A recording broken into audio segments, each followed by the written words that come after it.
성경 말씀 아가서 8장 6절에서 7절 말씀. 너는 나를 도장같이 마음에 품고 도장같이 팔에 두라. 사랑은 죽음같이 강하고 질투는 수월같이 잔인하며 불길같이 일어나니 그 기세가 여호와의 불과 같으니라. 많은 물도 이 사랑을 끄지 못하겠고 홍수라도 삼키지 못하나니 사람이 그의 온 가산을 다 주고 사랑과 바꾸려 할지라도 오히려 멸시를 받으리라. 요한복음 21장 14절에서 25절 말씀. 이것은 예수께서 죽은 자 가운데서 살아나신 후에 세 번째로 제자들에게 나타나신 것이라. 그들이 조반 먹은 후에 예수께서 시몬 베드로에게 이르시되 요한의 아들 시몬아 내가 이 사람들보다 나를 더 사랑하느냐 하시니 이르되 주님 그러하나이다. 내가 주님을 사랑하는 줄 주님께서 아시나이다 이르시되 내 어린 양을 먹이라 하시고 또 두 번째 이르시되 요한의 아들 시몬아 내가 나를 사랑하느냐 하시니 이르되 주님 그러하나이다. 내가 주님을 사랑하는 줄 주님께서 아시나이다 이르시되 내 양을 치라 하시고 세 번째 이르시되 요한의 아들 시몬아 내가 나를 사랑하느냐 하시니 주께서 세 번째 내가 나를 사랑하느냐 하심으로 베드로가 근심하여 이르되 주님 모든 것을 아시오매 내가 주님을 사랑하는 줄을 주님께서 아시나이다. 예수께서 이르시되 내 양을 먹이라. 내가 진실로 진실로 네게 이르노니 네가 젊어서는 스스로 띠띠고 원하는 곳으로 다녔거니와 늙어서는 내 팔을 벌리리니 남이 내게 띠띠우고 원하지 아니하는 곳으로 데려가리라. 이 말씀을 하심은 베드로가 어떠한 죽음으로 하나님께 영광을 돌릴 것을 가리키심이러라. 이 말씀을 하시고 베드로에게 이르시되 나를 따르라 하시니 베드로가 돌이켜 예수께서 사랑하시는 그 제자가 따르는 것을 보니 그는 만찬석에서 예수의 품에 의지하여 주님 주님을 파는 자가 누구오니이까 묻던 자더라.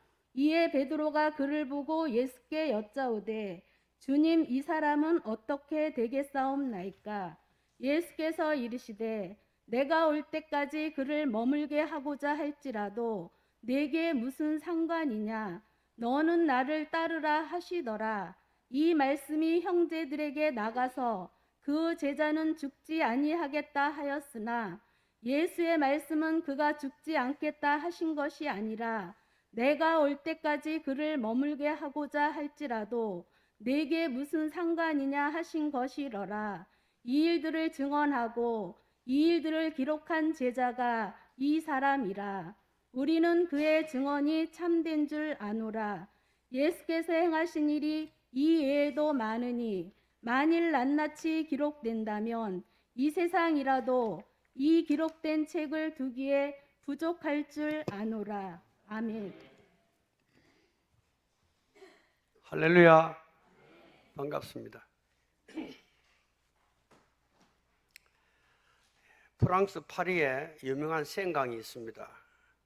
그 생강에 다리가 여럿 있는데 그 다리 가운데 옹대짜라고 하는 다리가 있는데 이 다리에는 2008년부터 연인들이 영원한 사랑을 맹세하면서 두 사람의 이름을 기록한 자물쇠를 그 다리에 채우기 시작했습니다.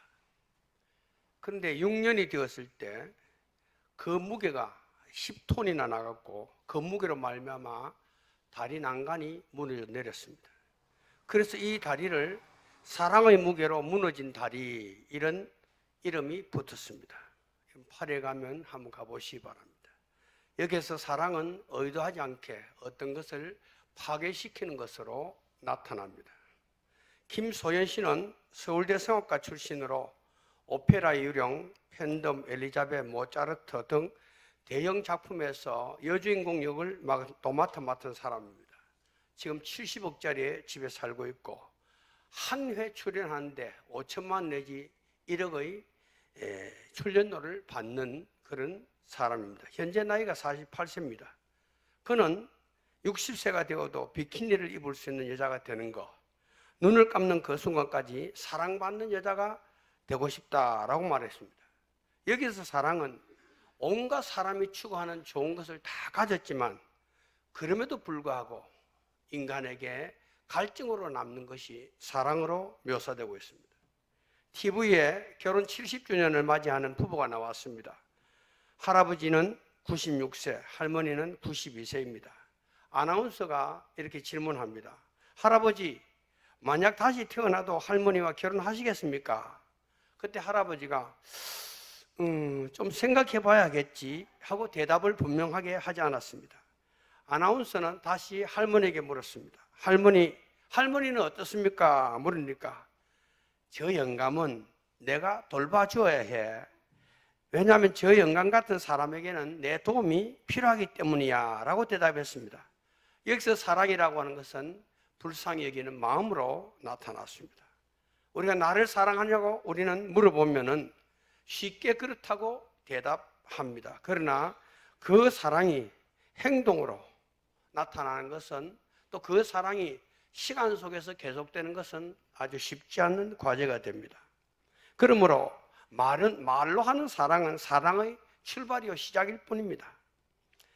만약 이 사랑이 행동으로 나타나지 않으면 이것은 자기 중심의 에로스적 사랑으로서 이 사랑의 이름으로 얼마나 많은 사람들이 고통을 받고 괴롭힘을 당한지 모릅니다. 심지어 이 사랑이라는 이름으로 사람을 해치고 죽이기까지 하는 것을 우리가 보고 있지 않습니까? 그러면 오늘 주님께서 베드로에게 이 질문을 하는 사랑, 그것도 3번씩이나 묻고 있는 이 사랑, 내가 나를 사랑하느냐 하는 말씀의 참 뜻이 무엇인가? 주님의 이 질문의 말씀은 베드로에게 하고 있을 뿐만 아니라 오늘 우리에게 하고 있는 말씀입니다. 그래서 오늘 저는 내가 나를 사랑하느냐는 주님의 말씀에 우리 모두 이렇게 응답할 줄로 믿습니다. 그러나 그 진뜻을 우리가 한번 살펴봄으로써 우리의 사랑이 과연 그런가 하는 질문을 해보고자 싶은 것입니다. 이 주님의 사랑에 대한 질문은 베드로에 대한 용서를 깔고 있습니다. 이 질문은 베드로의 과거를 파헤치는 질문이 아닙니다. 이것은 오늘 지금 베드로에게 묻는 것입니다. 그의 실수, 비참하고 부끄러운 과거를 용납하고 용서하는 그런 말의 걸어옴입니다. 옛날에 나를 사랑했느냐? 앞으로 아니면 너는 진정 나를 이제 사랑할 것이냐? 이런 말이 아닙니다. 지금 눈앞에 베드로에게 이 질문을 하는 것이죠.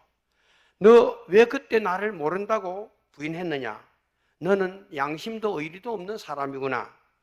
그래, 나를 배신하고 혼자 살자고 도망갔더니 마음이 편하더냐? 그렇게 만약 예수님이 했다면 베드로는 고개를 들지 못하고 베드로가 될 수 없었습니다. 그런데 주님은 그것을 문제로 삼지 않았습니다. 내가 사랑하느냐고 하는 이 질문 속에 나는 지나간 모든 것을 탓하지 않는다. 나는 지금 내 중심을 알고 싶다. 그런 말씀입니다. 여러분, 예수님은 과거를 묻지 않습니다. 기독교는 오늘 우리의 진심을 물어오시고 우리의 지난 날들에 대하여 책임을 추궁하지 않습니다. 시오노 나나미의 로마인의 이야기라고 하는 책은 유명한 책입니다. 여기에 전쟁에 패배를 한 장수에 관한 기록이 나오는데요. 로마는 싸움에 패배한 장수를 처벌하지 않는다는 것입니다. 이상하지 않습니까? 로마 군인들은 명예를 가장 생명처럼 크게 여기는 덕목인데 자신의 임무를 다하지 못하고 전쟁에 패배한 장군을 얼마나 수치스럽겠습니까? 그런데 그 패배한 장수를 징벌하지 않았다는 것입니다.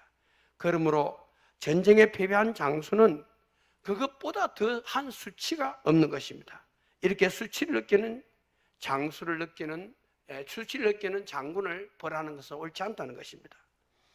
패배를 하고 살아남은 이 장수는 다음 전투에서는 내가 이제는 죽기를 다하고 살 것이다. 만약 진다면 돌아가지 않을 것이다. 이렇게 하고 전쟁에 임할 수밖에 없습니다. 두 번 다시 피하지 않은 강력한 군인이 된다는 것입니다. 그러나 그리스는 그 반대였다고 합니다. 로마의 강점은 인재를 귀하게 여기고 스스로 면목하는 사람에게 과거를 묻지 않았다는 것입니다. 누가복음 15장에 돌아온 탕자의 비유가 나옵니다. 아버지는 아무 말도 하지 않고 그 아들을 끌어안고 송아지를 잡고 동네 잔치를 벌이는 모습이 나옵니다. 만약 야, 너 가지고 간 그 많은 재산 어디다 써버렸냐? 뭐하고 살았느냐? 무슨 일을 했냐? 이렇게 만약 아버지가 물었다면 아들은 돌아왔지만은 아버지와 같이 살 수가 없었을 것입니다. 우리나라의 비극 중 하나는 과거를 청산하지 못한 데 있습니다.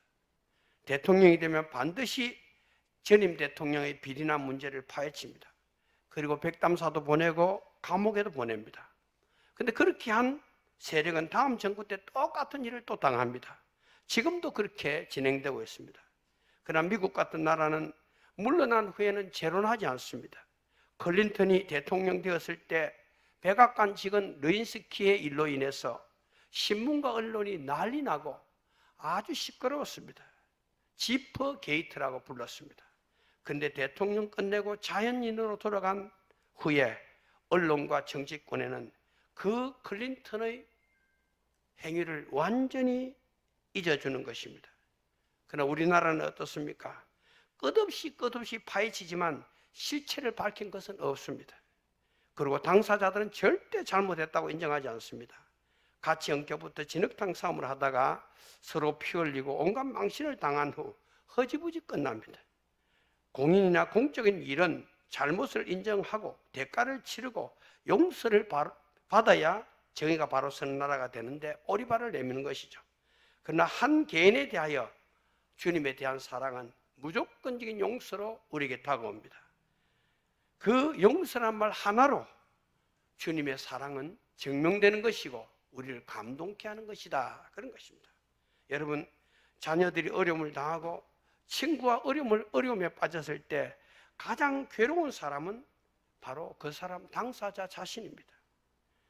그 아픔에 못을 박을 필요가 없습니다. 참고 그리고 용서하는 것, 그것입니다. 그냥 잊어주는 것입니다. 그것을 성경은 사랑으로 말하고 있습니다. 주님은 우리의 과거를 문제 삼지 않습니다. 오늘 우리는 예수님이 베드로를 대한 것을 통해서 그것을 깨달을 수 있습니다. 십자가의 강도가 그랬습니다. 그가 마지막 그날 그 시간에 주님을 믿겠다는 고백을 합니다. 주님은 안 된다. 살인죄를 저지른 인간이 지금 믿는다고? 안 된다 하지 않으셨습니다. 오늘 내가 나와 함께 낙원에 있을 것이다. 이것이 기독교입니다. 이것이 예수님입니다. 이것이 축복입니다. 아이고, 나 같은 게 이런 이야기 하지 마십시오. 주님이 오늘 내 마음을 열면, 오늘 내가 주님을 사랑합니다, 이 고백 하나가 정확하다면 주님 모든 것을 뒤로하고 그를 품으시고 안으시는 것이 바로 주님이시다는 것을 우리에게 보여줍니다. 사랑은 힘이요 능력입니다. 베드로는 힘 있는 남성입니다. 남다른 용기도 있습니다. 열정이 대단했습니다. 그러나 위기의 순간이 왔을 때 그의 놀라운 장점들이 그를 지켜주지 못했습니다. 양심을 지켜주고 생명을 지켜주는 것은 힘도 용기도 돈도 아닙니다. 사랑입니다. 사랑은 우리를 흔들리는 우리를, 연약한 우리를 넘어지지 않게 하는 버팀목이요 기둥입니다. 어떤 장애도 이 사랑이 확실하다고 하면 우리는 이길 수 있습니다. 그러나 베드로는 이 사랑이 부족하고 없었습니다.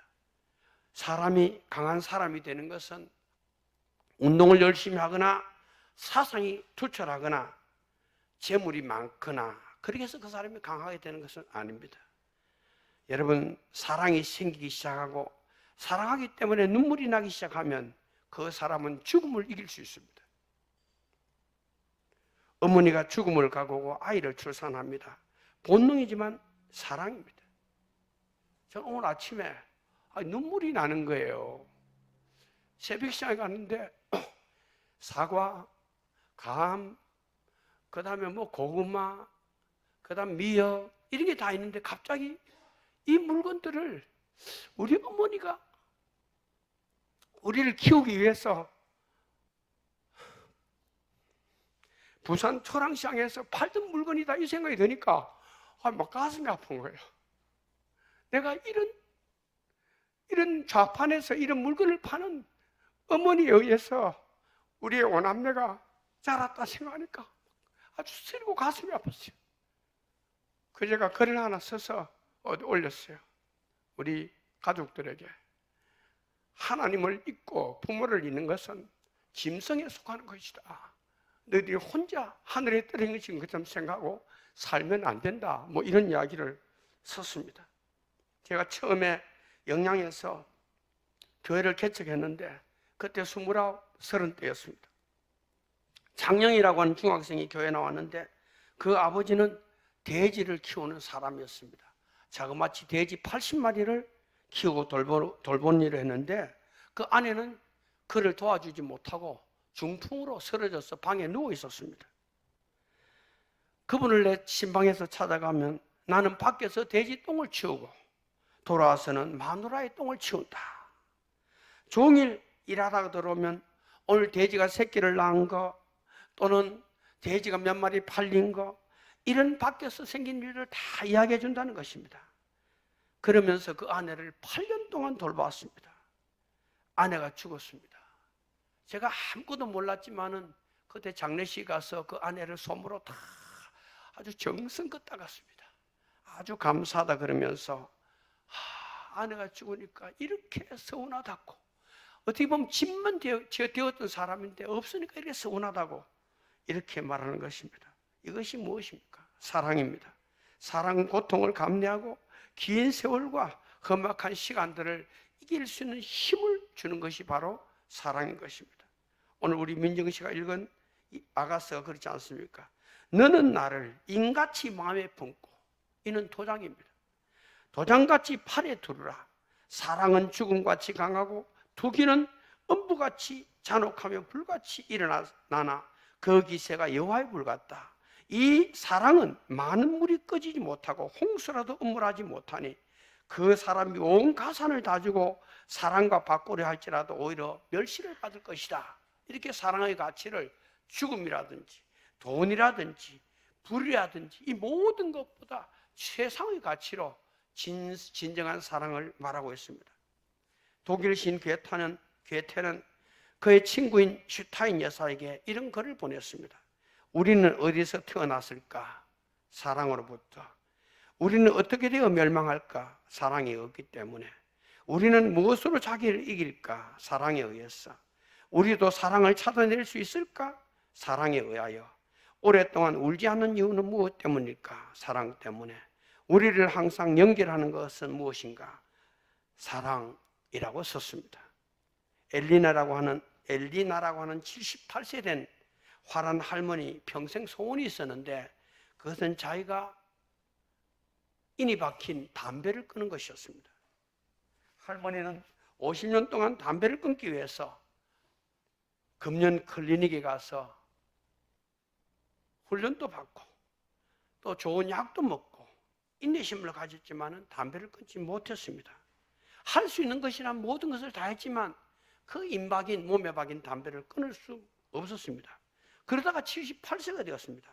그런데 이 엘리나 할머니가 79세가 된 제이슨이라고 하는 할아버지를 만나게 되었습니다.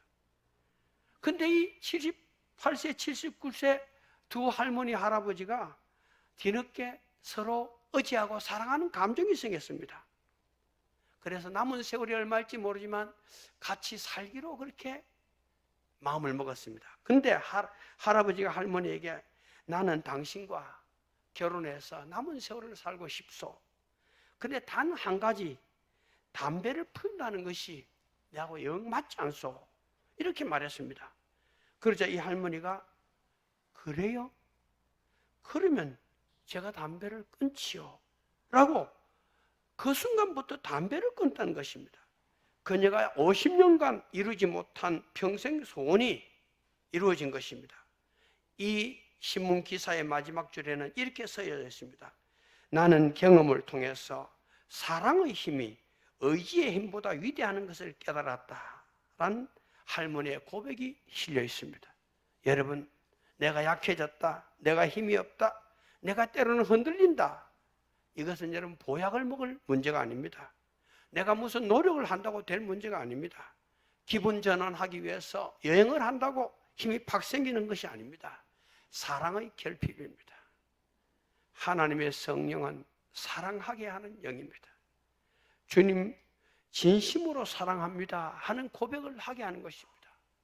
이 쑥스러운 단어가 아무리 해도 부족하게 느껴지는 것, 그것이 바로 성령의 역사입니다.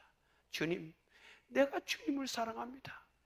내가 주님을 참으로 사랑합니다. 주님 원하시는 것이 있다면 그것이 무엇이든지 내 마음에 담기를 원합니다. 이런 고백을 하는 것은 우리의 의지로 되는 것이 아니라 하나님의 성령의 역사로 되어지는 것입니다. 이 고백이 진실이 될 때 우리는 모든 것을 이길 수 있습니다. 장벽을 뛰어넘을 수 있습니다. 그러므로 사랑은 힘이요 사랑은 능력입니다. 모든 것이 사라지는 최후의 순간에 살아남는 것이 바로 사랑, 그리고 사랑의 사람입니다. 그들은 천국에서 하나님을 배우게 될 것입니다. 다윗은 그런 고백을 합니다. 내가 주를 의뢰하고 적군을 향해 달리며 내 하나님을 의지하고 담을 뛰어넘나이다. 얼마나 멋진 말입니까? 시편 18편 29절입니다. 그러므로 사랑은 우리를 살아있게 하고 우리를 앞으로 나가게 하고 우리의 모든 것을 견디게 하고 너무나 평범한 생활 속에서도 천국을 누리게 하는 에너지가 어디서 오느냐? 사랑에서 온다. 그런 것입니다. 여러분 그렇게 믿습니까? 사랑이 충만하십니까? 사랑은 회복입니다. 회복입니다.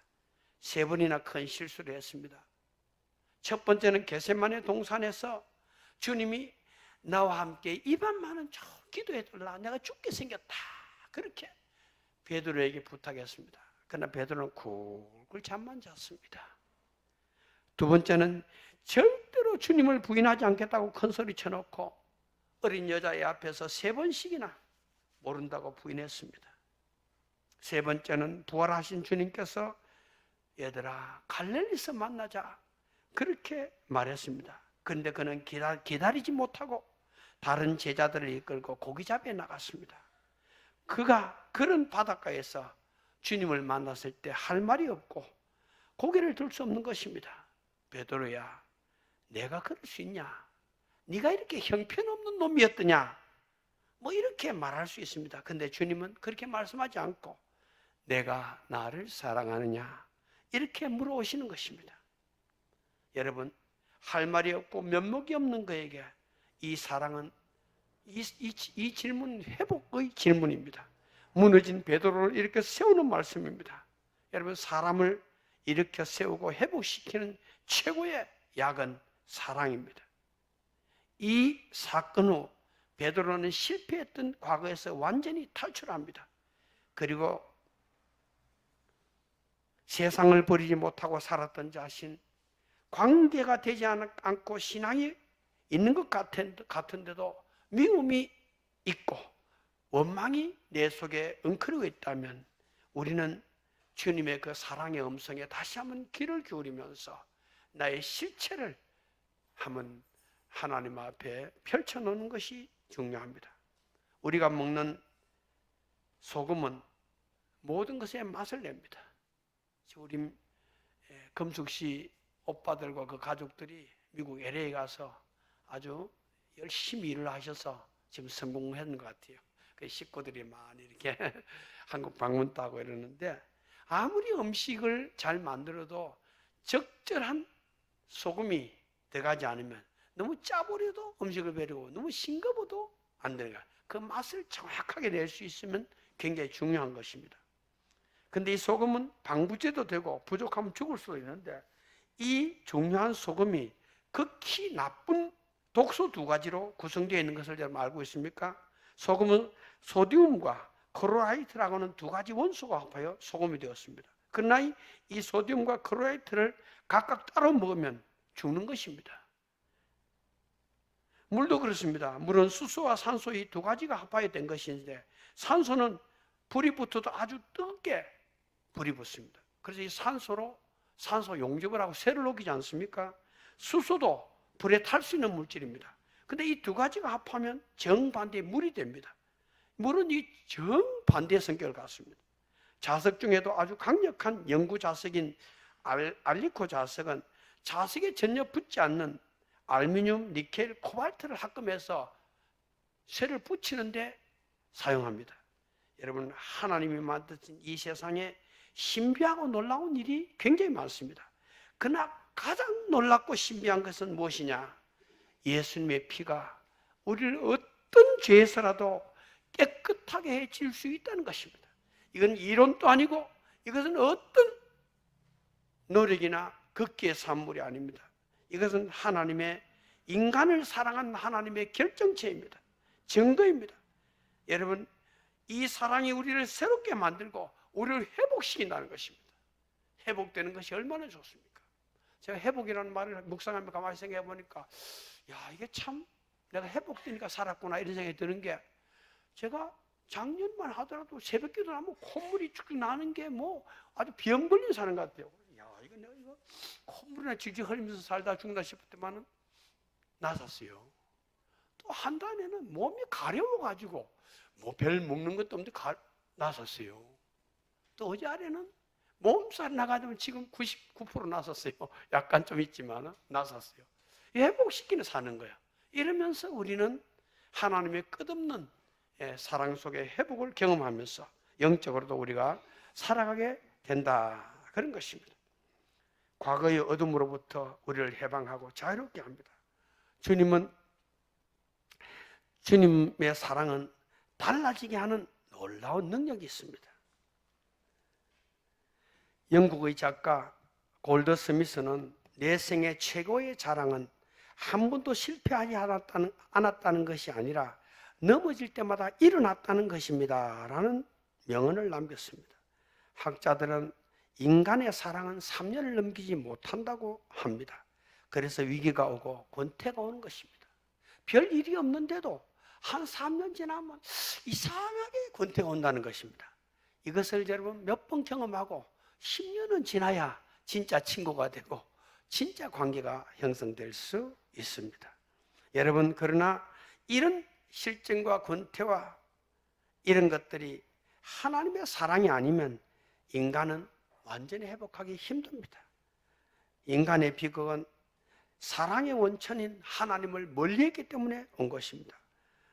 여러분, 그렇기 때문에 문제는 끝없이 계속되는 것입니다. 그러나 이 사랑에 대한 깊은 은총을 입은 사람만이 모든 것을 이깁니다. 나중에는 죽음까지 이기게 됩니다. 그것이 바로 네가 나를 사랑하느냐는 주님의 질문에 답이 있는 것입니다. 필톤 존 씨는 말했습니다. 우리가 같이 있어서 하나님이 우리를 사랑한 것이 아니라 하나님이 우리를 사랑하셔서 우리가 가치가 있게 된다. 그렇게 말했습니다. 여러분, 성공한 사람에게는 박수와 칭찬 그리고 많은 사람의 부러움이 있습니다. 그러나 오늘 우리 실패한 사람에게 말씀하시는 주님의 천둥 같은 목소리를 듣습니다. 그 말씀은 절망에 빠진 우리에게 걸어주는 주님의 꽃다발입니다. 우리는 베드로를 안아주시는 주님을 봅니다. 베드로야, 실패가 얼마나 비참하고 힘드냐. 그러나 나는 너를 사랑한다. 다시는 그 길에 가지 말거라 하는 말씀입니다. 이것이 바로 내가 나를 사랑하느냐 하는 말의 뜻입니다. 베드로는 주님의 이 사랑에 고백합니다. 나는 생각하지 못했던 시험이 왔을 때 무릎을 꿇었습니다. 캄캄한 밤이 나를 덮칠 때 나의 등불은 꺼졌습니다. 나는 길을 잃었습니다. 그런데 이 갈릴리 바닷가에서 주님은 새벽빛으로 나를 찾아오셨고 나의 텅 빈 배를 채워주셨습니다. 그리고 숯불에 구운 떡을 주셨습니다. 주님, 실패하였고 불 꺼진 등 같은 나에게 주님은 기회를 주셨습니다. 주님, 내가 주님 사랑하는 것을 주님만이 아십니다. 주님은 말씀하십니다. 부활 후 그 예루살렘 다락방에서 갈릴리에서 만나자고 하였을 때 나는 먼저 그곳에서 너희들을 기다리고 있었다. 그러나 너는 나를 부르지 않고 나를 찾지 않았다. 그리고 3년 전에 버렸던 그 배를 끌고 다시 그 바다로 고기잡이로 갔었다. 나는 바닷가에서 밤을 새우며 빈 배로 가슴을 서리는 너희들을 보았다. 내가 언제 너에게 고기 잡아라 하더냐? 너에게 애 실력을 보여달라 하더냐? 나는 너희가 나를 만난 후 갈릴리 마을 바다를 뒤로하고 떠났던 그때를 생각하며 나를 기다리고 있을 줄 알았는데 너희는 바다를 향해서 손을 높이 들더구나. 베드로야, 어서 이리 오너라. 와서 아침을 먹자. 주님, 주님, 주님, 주님. 내가 주님을 사랑하는 줄 주님만이 아십니다. 기도하겠습니다.